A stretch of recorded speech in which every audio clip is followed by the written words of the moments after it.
siapakah Panembahan Losari atau Pangeran Angkawijaya, sehingga orang Losari sendiri dengan adanya penjelasan kami itu akan lebih mengetahui lebih jelas, karena ini adalah sebuah sejarah, bukan legenda dan bukan cerita rakyat. Kalau sejarah adalah sebuah pembuktian aktivitas kehidupan manusia yang zaman dahulu itu ada, dibuktikan dengan artefak dan prasasti. Tetapi kalau legenda adalah cerita masyarakat yang tidak didasari oleh hukum yang kuat, ulak jariatul jari batine ndean. Contoh misalkan Sangkuriang, kandang gunung perahu kan? Nah itu Gunung Sangkuriang terjadi tahun berapa, siapa raja, itu namanya cerita rakyat. Panembahan Losari Pangeran Angkawijaya itu adalah bukan cerita rakyat, tapi adalah sejarah.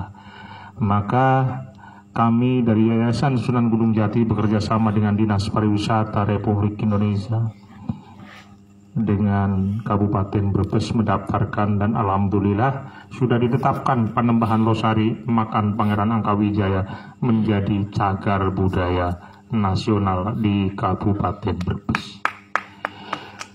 Maka dari itu saudara-saudara, kalau kita mengacu kepada sebuah sejarah bahwa Panembahan Losari itu adalah bin Pangeran Basarya, bin ingkang sinuhun Kanjeng Gusti Sesari Widayatila Sunan Gunung Jati Cirebon.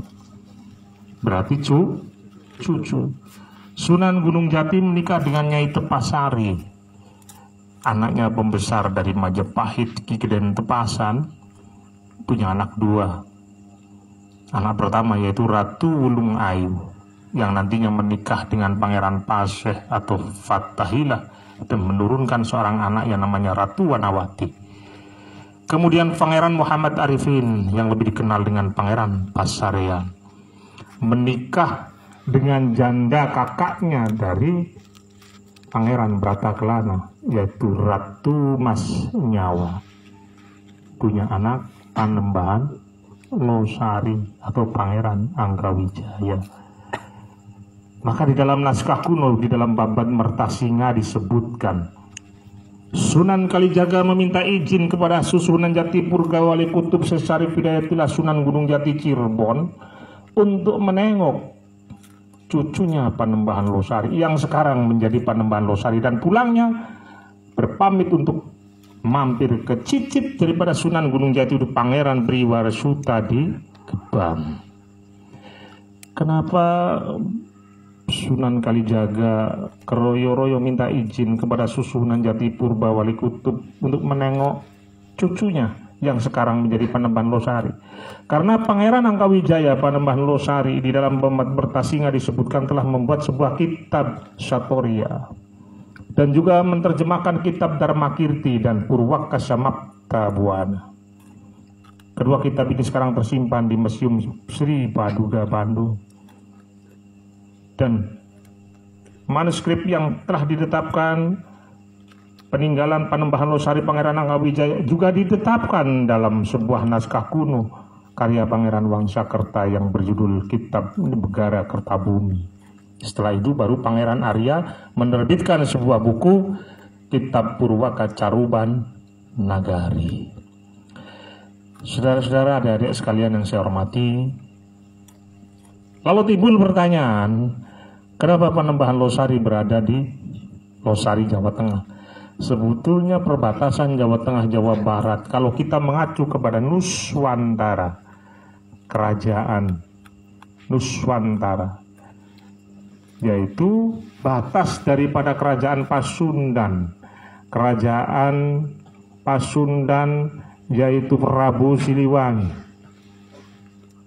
Batasnya adalah Kali Cipamali Brebes.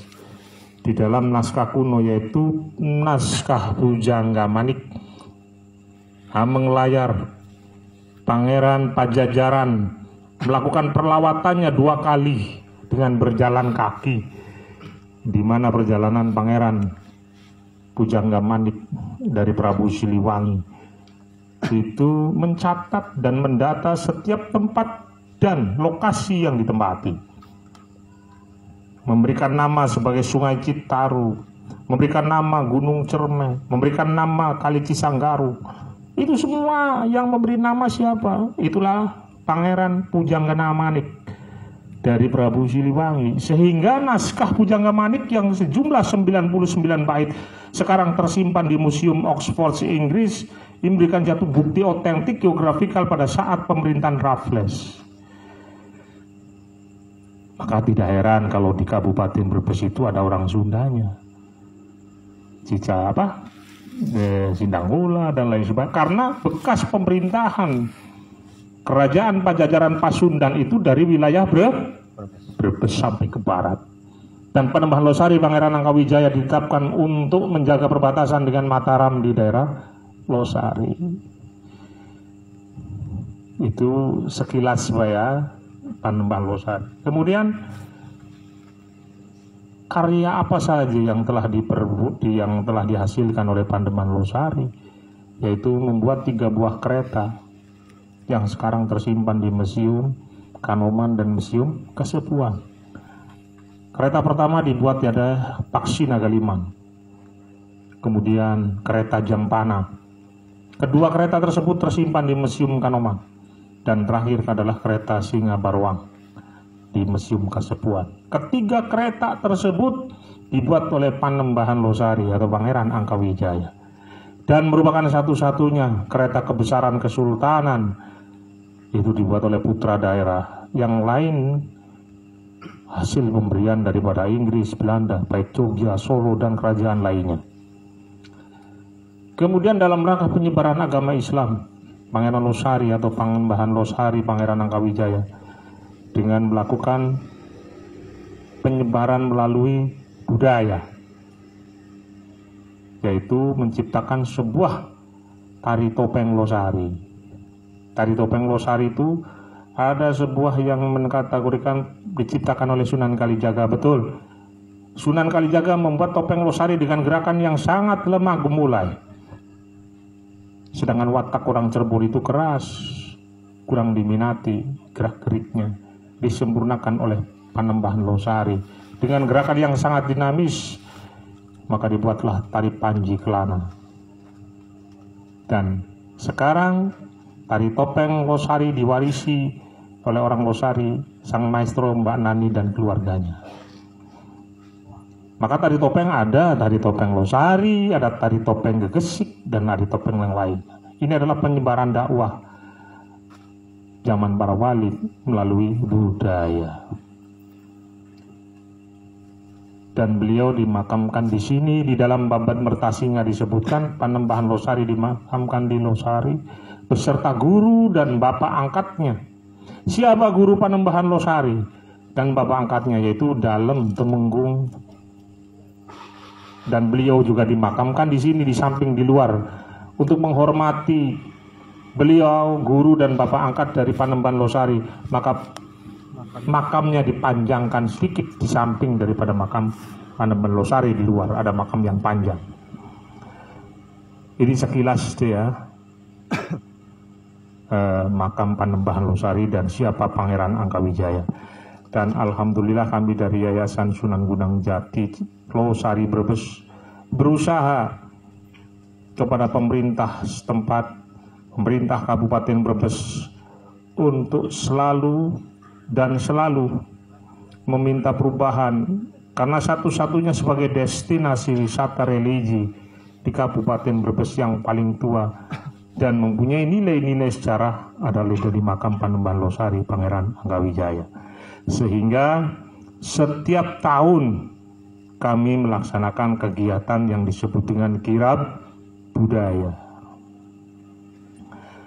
Untuk tahun ini, setelah ada kesepakatan dengan Dinas Pariwisata, kegiatan kirab ini dilaksanakan 2 tahun sekali. Tahun ini dan berarti kosong, tahun berikutnya tahun 2020. Dan kami sudah menegosiasi dengan Dinas Pariwisata. Mudah-mudahan kegiatan kirab tahun depan dilaksanakan semeriah mungkin, karena di awal tahun depan ini adalah momen daripada 2 tahun sekali. Dan insya Allah akan dihadiri oleh Dirjen Pariwisata dan Bapak Gubernur Ganjar Pranowo. Maka dari itu kami memohon kepada adik-adik yang tergabung di dalam komunitas MAIA, mari kita nanti pada saatnya lah, nanti setelah kita data jadwalnya, mari kita nguri-nguri dan remojong. Saya mohon bantuannya kepada adik-adik ikut nanti menjadi panitia. Monggo, mau diapakan ini? Dibikin acara apa? Karena konsep saya untuk kirab tahun yang akan datang ini mudah-mudahan sespektakuler mungkin.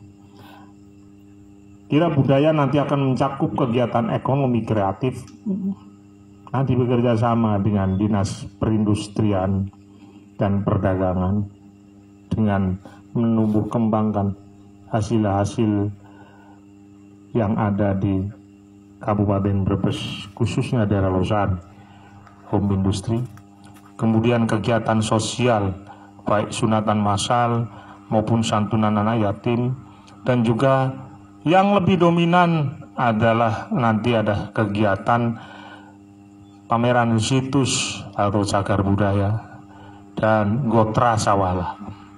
Barangkali ada yang belum mengerti apa itu Gotra Sawala, yaitu seminar sejarah.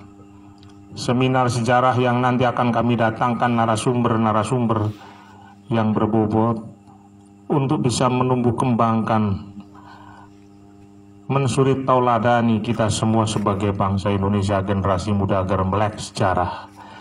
Nah, acara demi acara itu nanti akan dikemas, monggo kita bersama-sama menyusun agar jangan sampai tumpang tindih. Kita tidak perlu menggunakan IO dengan biaya yang mahal ya Mas ya. Kita semua IO-nya semua, event organizer-nya kita semua. Tapi dengan kebersamaan saya yakin kegiatan ini akan menjadi satu kegiatan yang patut kita contoh dengan kegiatan-kegiatan kira budaya dan lain sebagainya. Konsep daripada kira budaya tadi diantaranya adalah ekonomi kreatif, kemudian sejarah dan budaya.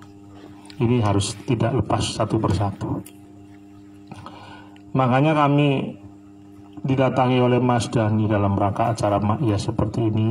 Saya sangat berbangga sekali, sekalian dengan menyampaikan kepedulian saudara-saudara, adik-adik dengan adanya kegiatan semacam seperti ini. Tentunya mudah-mudahan tidak cukup hanya seperti ini, nanti ada dimensi-dimensi lain yang tentunya akan memberikan suatu dorongan dan semangat saudara-saudara sekalian. Yang perlu kami ketahui dan yang perlu kami sampaikan kepada adik-adik, malam acara yang dulu kami tampilkan wayang golek, wayang kulit ya Mas Elia, wayang kulit ya, dalangnya dari Amerika ya, California.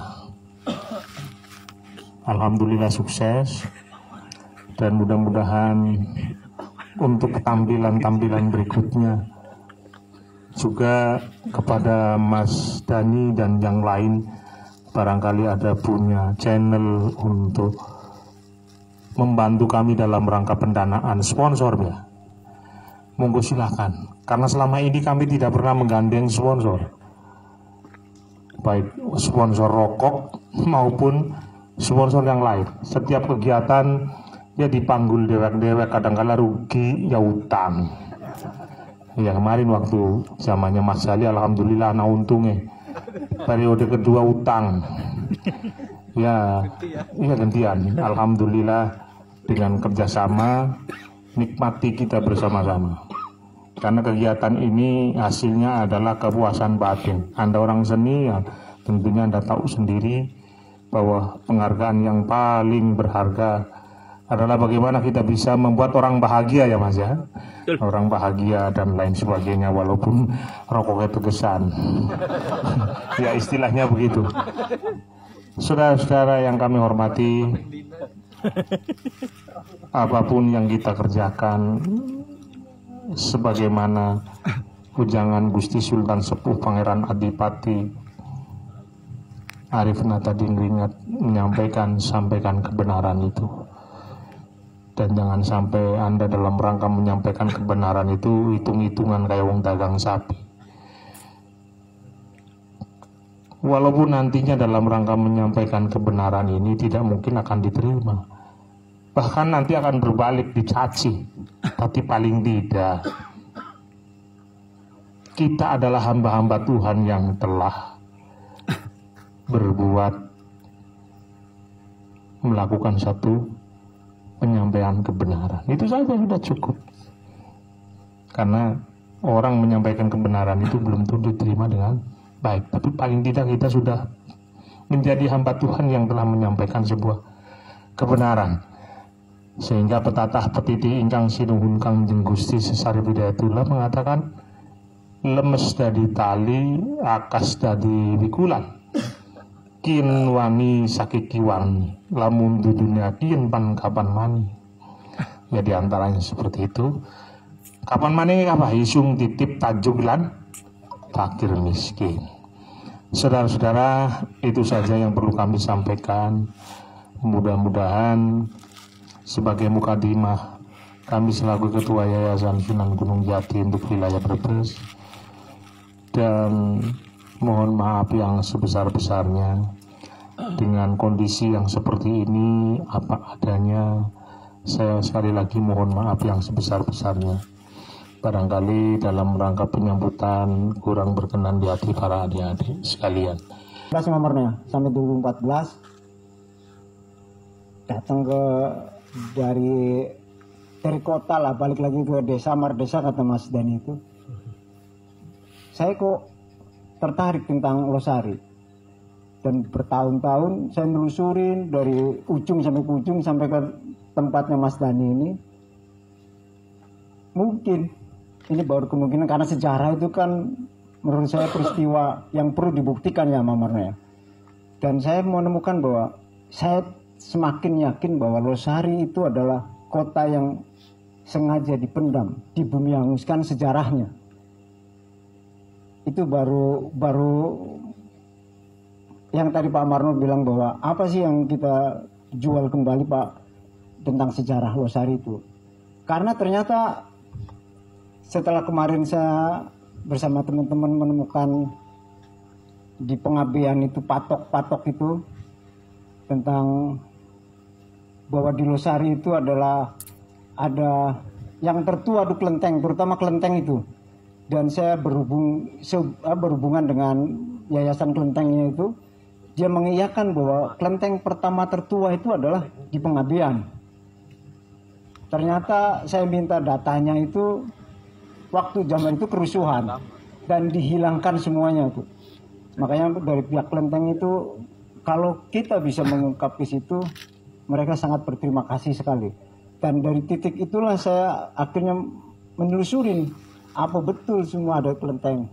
Alhamdulillah saya dapat, walaupun dulu hancur semuanya, terus bahwa dulu 2014 saya, kenapa sih harus Losari itu selalu bertempur Jawa Barat Jawa Tengah? Ternyata itu ide daripada Belanda. Dan di Losari itu yang teraneh itu kan ada Losari Jawa Barat, Jawa Tengah, Lor dan Kidul. Nah bagian dari itu mungkin baru sekedar ya belum pembuktian lah, ya kan? Tapi saya telusurin, makanya dari Mahaya ini mungkin untuk kirab budaya itu kita harus benar-benar mencari artefak-artefak ini sebenarnya sudah ada. Ya kan kemarin saya datang ke Pengabdian itu luar biasa sejarahnya. Karena di Pengabdian juga kenapa harus ada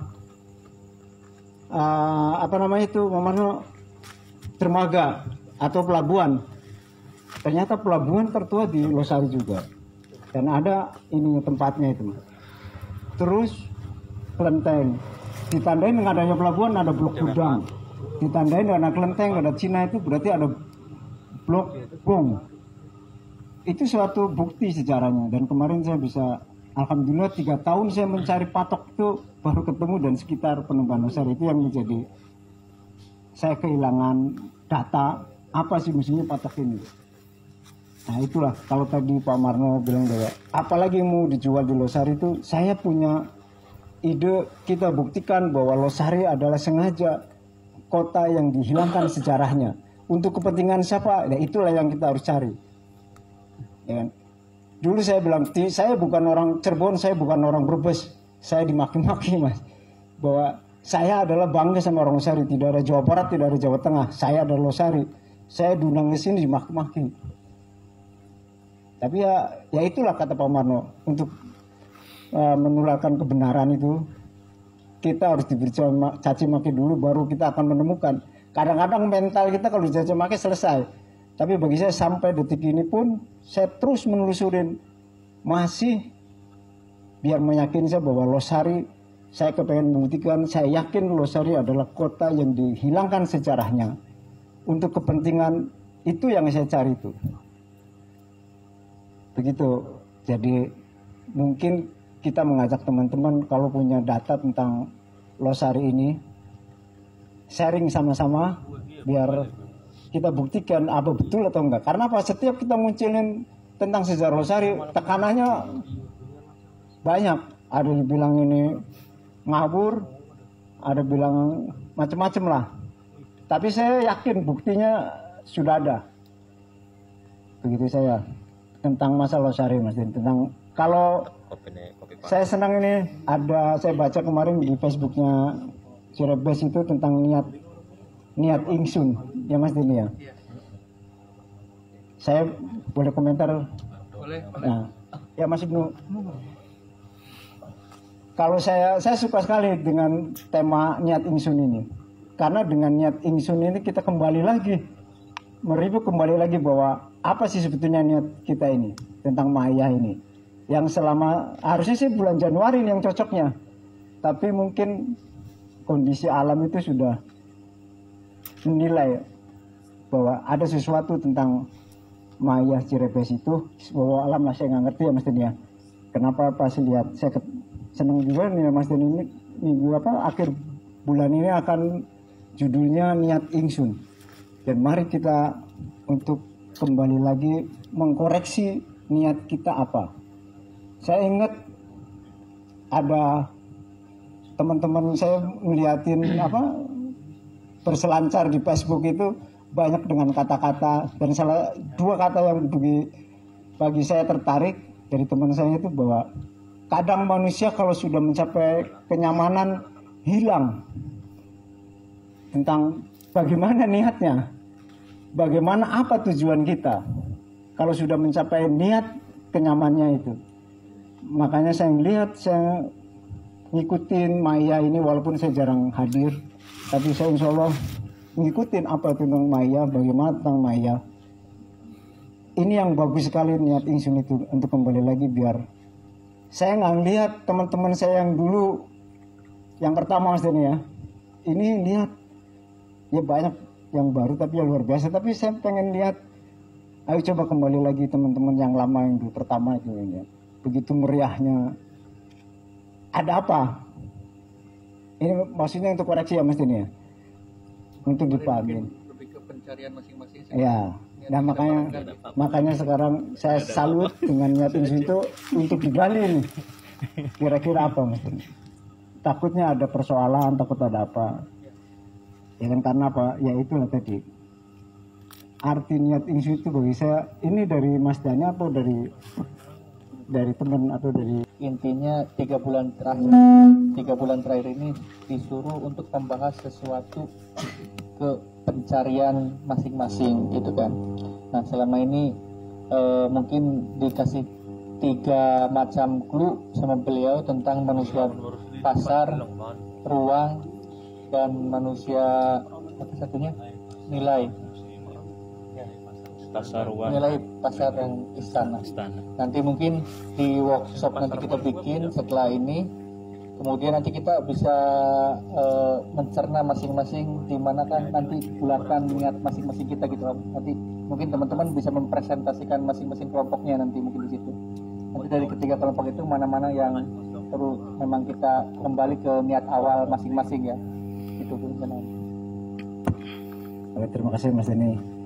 Mungkin Kalau begitu cuma itu aja. Saya mengingatkan saja bahwa saya salut dengan tema niat ingsun itu, tapi mari kita gali tentang niat ingsunnya ini. Saya kepengen muncul. Sebetulnya kan kita nggak tahu niatnya sampean masing-masing gitu kan. Nah, itulah yang menarik bagi saya ingsun. Terima kasih. Wassalamualaikum warahmatullahi wabarakatuh. Waalaikumsalam warahmatullahi wabarakatuh. Mungkin nanti ada sesi tanya jawab ya. Setelah mungkin nanti Mas Ibnu sama Mas Ajis atau Mas Japo nanti akan mempersembahkan satu buah puisi. Tadi yang belum kita bahas tentang Ma'iyah itu sendiri mungkin ya teman-teman. Mungkin di sini untuk bapak-bapak yang ada di sana juga perlu tahu juga gitu Mas. Perkumpulan apa di sini juga mungkin ada teman-teman. Saya rasa teman-teman baru. Karena kebetulan saya juga salah satu admin sosial di Facebooknya, IG-nya Cirepes juga masih banyak yang menanyakan. Berikan informasi-informasi itu memang harus kita sampaikan terus menurut saya untuk di daerah kita ini. Mudah-mudahan ini bukan Mas Ibnu yang menjelaskan nih, teman-teman lain mungkin yang kita kaji tentang Ma'iyah itu sendiri bisa dirujuk nanti namanya itu Ma'iyah. Ada juga kita bisa lihat apa itu Ma'iyah dari orang yang dianggap besar di Ma'iyah. Jadi bisa dilihat dari katanya, bisa dilihat dari sejarahnya, bisa juga dilihat dari orang-orang besar di Ma'iyah tersebut. Kalau dari segi katanya sendiri, Ma'iyah itu kan bahasa Arab, Ma'iyah menjadi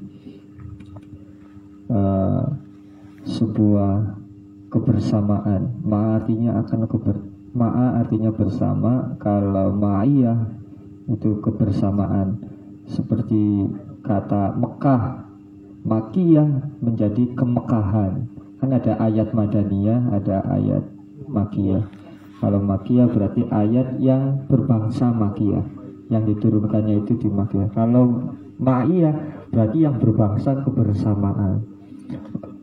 Itu dari segi katanya. Pokoknya Ma'iyah itu pokoknya kumpul bareng, baik itu makan bareng, ngaji bareng, apapun yang bareng-bareng itu bisa dikatakan Ma'iyah. Ngobrol bareng. Ya termasuk yang jelek-jelek juga bisa dikatakan Ma'iyah. Maling bareng itu Ma'iyah, maling itu boleh juga. Kalau dilihat dari segi katanya.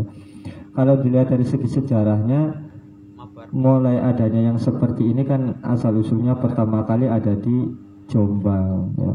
Di Jombang, yaitu tempat lahirnya Mbah Nun sendiri. Apa namanya Mas biasanya? Di Desa Menturo, Jombang. Semenjak 1960-70-an ya itu sudah ada. Lama kelamaan itu awalnya terbentuknya jamaah seperti itu tuh di rumahnya Mbah Nun sendiri. Di situ terbentuk karena merasa ada kekosongan dalam hati masyarakat desa tersebut. Jadi semacam apa sih? Kerohanian ada tetapi tidak terisi, negara kaya tetapi juga kurang baik. Jadi perpaduan antara agama sama negara itu menyatu kira-kira kok kosong. Nah di situ mulai dibahas, mulai dari segi keagamaan, mulai segi dari ketatanegaraan, kemasyarakatan, sosial, macam-macam campuran isinya. Bukan hanya ilmu pesantren, tapi juga ilmu-ilmu yang lain. Setelah itu yang tadinya hanya satu desa lingkupnya tiba-tiba banyak orang menjadi satu kecamatan sampai satu kabupaten, bahkan menyebar ke beberapa kabupaten yang lain. Akhirnya contoh ke Jogja, loh di sana di Jombang kok bagus ada kayak gitu senang. Dibentuklah di Jogja Mojopahit Safa, dibentuklah di Semarang misalkan Kebun Safa, dibentuklah Jakarta Kenduri Cinta, sampai di sini yaitu di Ma'iyah Cirepes yang berdiri pada tahun 2018. Itu dari segi sejarahnya. Kalau dari segi orang-orang pembesarnya, sebetulnya sebelumnya kan belum dikatakan Ma'iyah. Ma'iyah itu baru dikatakan ketika di Kenduri Cinta itu ya. Itu semenjak adanya Pak siapa itu Ustadz yang terkenal di TV? Bukan, sama Ustadz Wijayanto gitu ya. Kalau Mbah Nun sendiri belum pernah mengatakan ini Ma'iyah, tetapi tiba-tiba jamaahnya senang dengan kata Ma'iyah, maka Mbah Nun ya sudah Ma'iyah gitu. Tujuannya apa Ma'iyah itu? Mbah Nun sering mengingatkan bahwa dalam Ma'iyah itu yang paling penting adalah segitiga cinta, yaitu di atas Allah, samping kanan Rasul, samping kiri kita sebagai manusia. Dunia itu berada di dalam segitiga tersebut, bukan berada di luar segitiga. Kalau kita kan kebanyakan kan segitiga itu berada di dalam bulatan. Ketika kita membutuhkan Allah baru kita mendekat. Kalau ma'iyah tidak, kita itu baik susah apapun senang itu kita sudah dalam lingkaran segitiga. Itu sistemnya seperti itu. Oleh karena itu dalam ma'iyah Cirebus sendiri yang paling unik adalah biasanya kalau ma'iyah Cirebus itu isinya para kumpulan komunitas. Beda sama simpul-simpul ma'iyah yang lain. Kalau simpul-simpul ma'iyah yang lain itu contoh di Jakarta itu banyaknya yang hadir malah para perantau, bukan orang asli Jakartanya. Jadi memang benar-benar tujuannya pribadi sendiri, pengen belajar, pengen mencari ilmu bareng, pengen tujuannya itu jelas Allah sama Rasulullah. Sehingga ya mereka apa sih namanya, tidak ada beban, tidak ada apa. Oleh karena itu dalam pembahasan niat ingsun itu saya sudah mengajukan beberapa pertanyaan untuk kita bareng-bareng. Ya mau dijawab ya nggak apa-apa, nggak dijawab juga nggak apa-apa. Pertanyaan pertama ini langsung menuju ke judul ya Mas Dani ya Bun, dan pertama mau dijawab bareng-bareng. Apakah kalian datang ke sini ke Ma'iyyahan karena Allah dan Rasulullah, ataukah karena eksistensi pribadi atau golongan Anda sendiri? Niat ngati.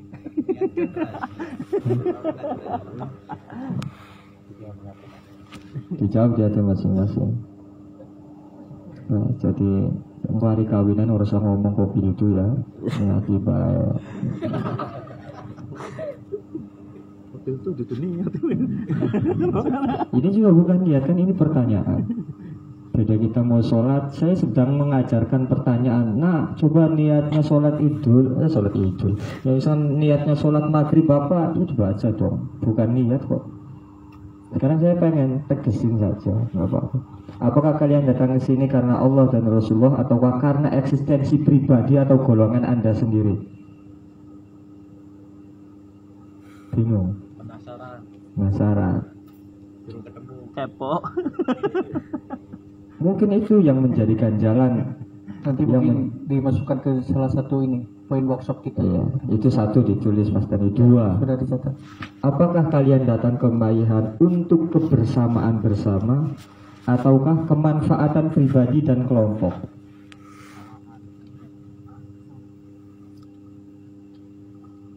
Kebersamaan. Kalau kebersamaan berarti ketika Ma'iyyahan selesai, sudah selesai, pulang ke rumah sendiri-sendiri.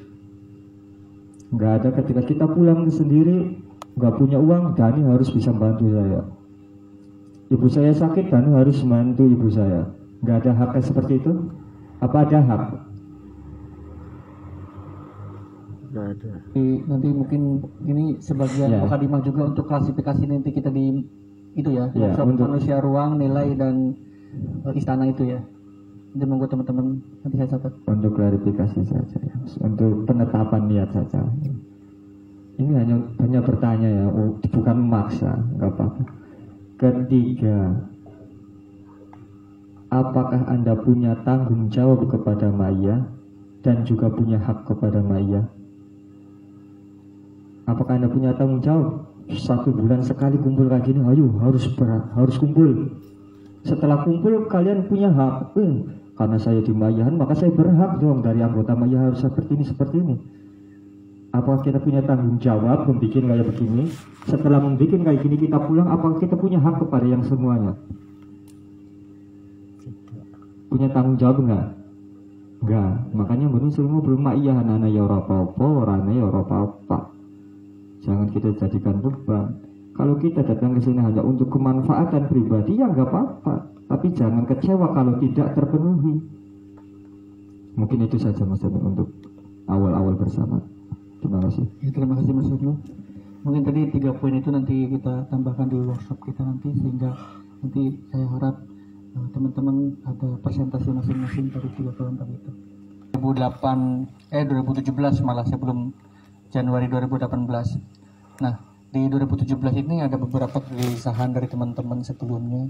Sebelumnya mungkin ditambah lagi penasarannya ketika 2015 itu Mbah Nun di Gembang Safaat atau di mana satunya Bambang Wetan, saya lupa. Kami melihat sebuah rekaman video menjelaskan bahwa dengan tegas Mbah Nun bilang ada makyahan di Jogja, di Jombang, di Jakarta, di Solo, mungkin yang tertua di Jawa Barat sendiri ya di Jamparing Asih di Bandung. Tapi kalian jangan jangan kaget gitu, bahwa ada yang lebih penting. Yang lebih penting itu datangnya dari Cirebon, Om. Jadi bukan makyahnya dari Cirebon, bukan, tetapi beliau lebih